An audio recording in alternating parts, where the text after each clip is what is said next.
Dans certaines régions d'Europe, la liberté reste un combat, comme en Calabre, dans le sud de l'Italie, où règne la plus puissante organisation mafieuse de notre continent, la 'Ndrangheta.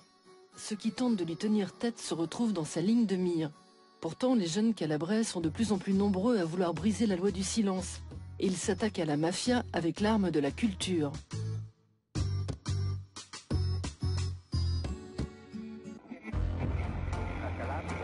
Le 15 août 2007, une fusillade sanglante à Duisbourg, en Allemagne, fait 6 victimes, de jeunes Italiens. On découvre très vite que le carnage est l'œuvre de la 'Ndrangheta. Jugés en juillet 2011, les responsables de la tuerie écopent pour certains de peines de réclusion à perpétuité.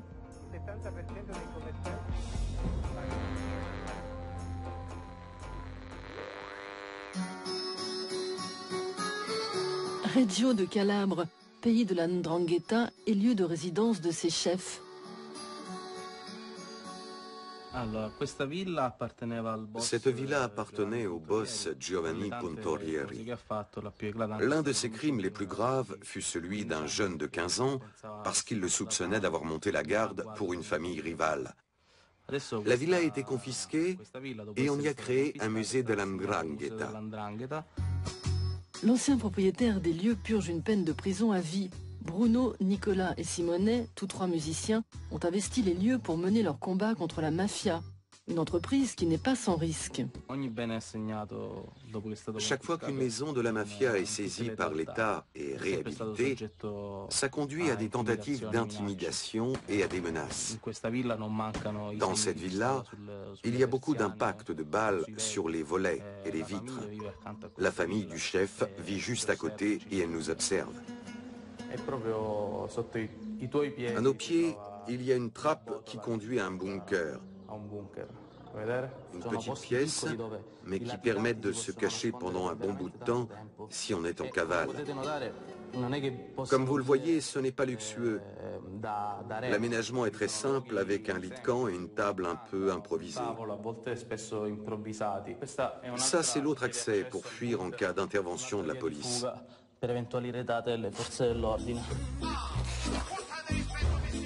Leur groupe, Calafro, a produit son dernier album dans cette cache. L'un de leurs clips évoque un monde plus beau sans mafia, l'utopie d'une société idéale.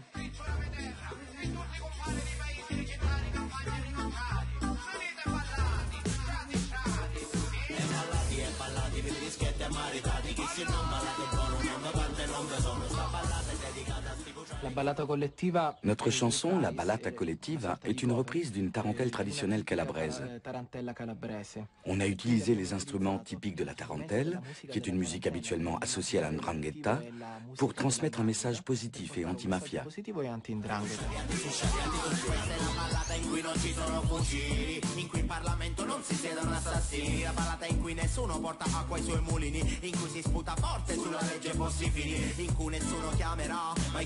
Che ha lavorato il doppio per sfamare i suoi bambini, in cui gli emigranti non avranno più confini senza chiedere permesso per essere cittadini. Leur engagement va plus loin. Nous retrouvons Nicolas et Simone à San Luca, la commune d'origine de l'auteur de la tuerie de Duisbourg. San Luca représente le cœur du pouvoir de la 'Ndrangheta dans le massif de l'Aspromonte. Moi, je suis calabrais. Je sais comment me comporter ici. Il y a des règles, un contrôle social très lourd. Les gens n'aiment pas trop parler ni être au centre de l'attention.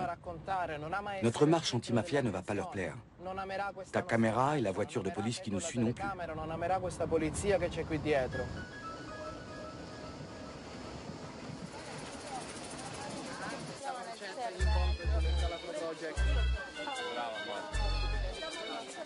La police est présente pour protéger les musiciens et les autres manifestants. Une fois par an, ils se retrouvent à quelques kilomètres de San Luca pour une marche commémorative. L'endroit est de triste mémoire. C'est ici que les mafiosi enfouissaient les cadavres de leurs victimes. Les manifestants veulent reconquérir le massif de l'Aspromonte tout en rendant hommage aux victimes.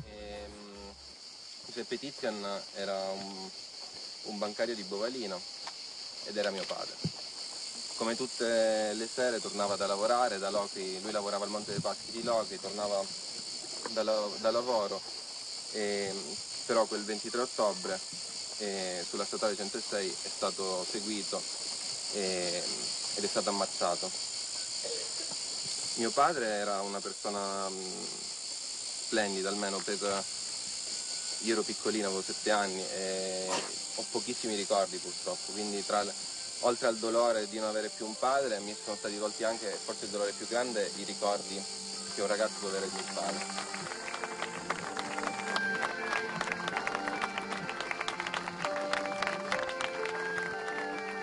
Les meurtriers de Giuseppe Tizian n'ont jamais été retrouvés et l'enquête fut stoppée après 1 an.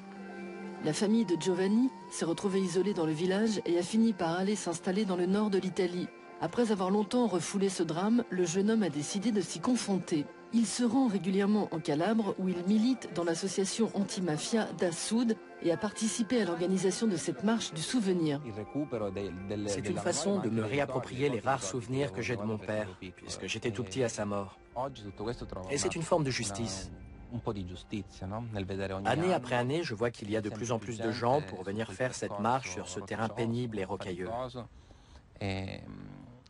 C'est aussi un signal que nous adressons aux institutions, nous les interpellons en leur disant « Nous nous battons. Nous croyons qu'il est possible de vaincre la mafia et ce système corrompu. Nous agissons, et vous, qu'est-ce que vous faites ?» Pour mener cette lutte contre l'indifférence et l'oubli, Giovanni a besoin de soutien, comme celui de l'écrivain Lucas Kornajanki. Dans son roman graphique, il raconte la véritable histoire d'une victime de la 'Ndrangheta. Son héros s'appelle Lolo Cartisano. L'art et la bande dessinée peuvent permettre de briser l'omerta. Comme la littérature ou le cinéma, les mots et l'image sont des armes très fortes.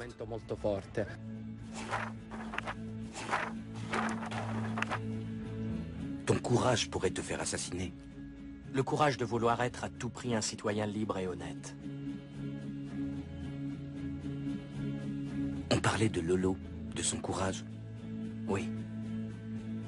Il n'a jamais voulu payer le pot de vin. Ils sont venus 1000 fois dans son magasin. Et vous savez ce qu'il faisait? Quoi? Il leur barrait la route et appelait la police. Il a fini par le payer. Pour beaucoup d'adolescents de 15-16 ans, les mafiosi sont des héros. Ils les voient arriver dans de grosses voitures, bien habillés, toujours avec une jolie fille au bras. C'est ce qui est intéressant dans cette collection de bandes dessinées lancée par l'éditeur Ron Robin. C'est qu'on transforme les victimes de la 'Ndrangheta en héros. C'est beaucoup plus intéressant d'adopter cette perspective et d'essayer de faire changer les choses.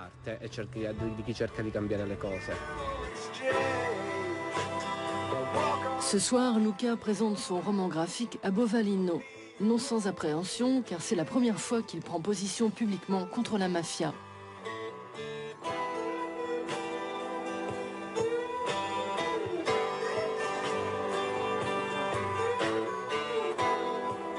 Questa terra secondo me ha il dovere di risvegliarsi, di non stringere le mani sbagliate. Qualche mese fa è stato arrestato un consigliere regionale, Sante Zappalà.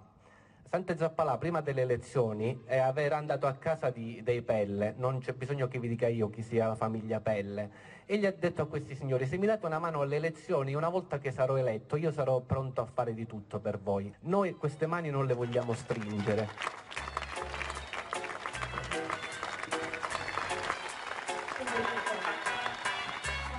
Non loin de là, dans le village de Cinque Fondi, Calafro donne un concert. La mafia est tout aussi puissante ici et le public plutôt distant. Avvicinatevi che non mangiamo, noi ci chiamiamo Calafro. Parliamo tanto di rivoluzioni, parliamo tanto di cambiamenti della società, ma i cambiamenti in questa terra e ovunque avvengono solo se stiamo uniti, perché uniti vinciamo, divisi cadiamo.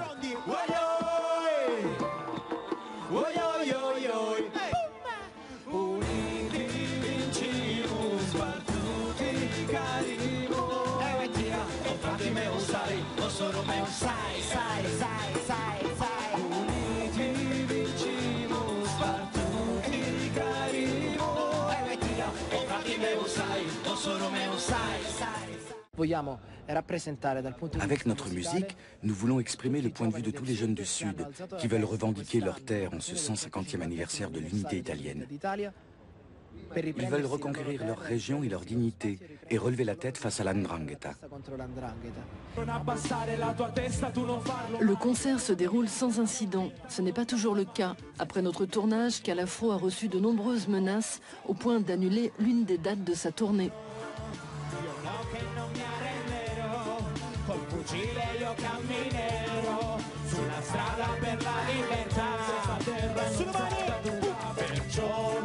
Ogni giorno io combatterò, questa è l'unica cosa che so, sulla strada per la libertà e col nemico nessuna pietà. Mentre il presidente mente al PM di Milano, ad Arcore è nascosto il vero provenzano, se dici che la mafia è un'invenzione di Saviano, la camorra incita il denaro del Vaticano.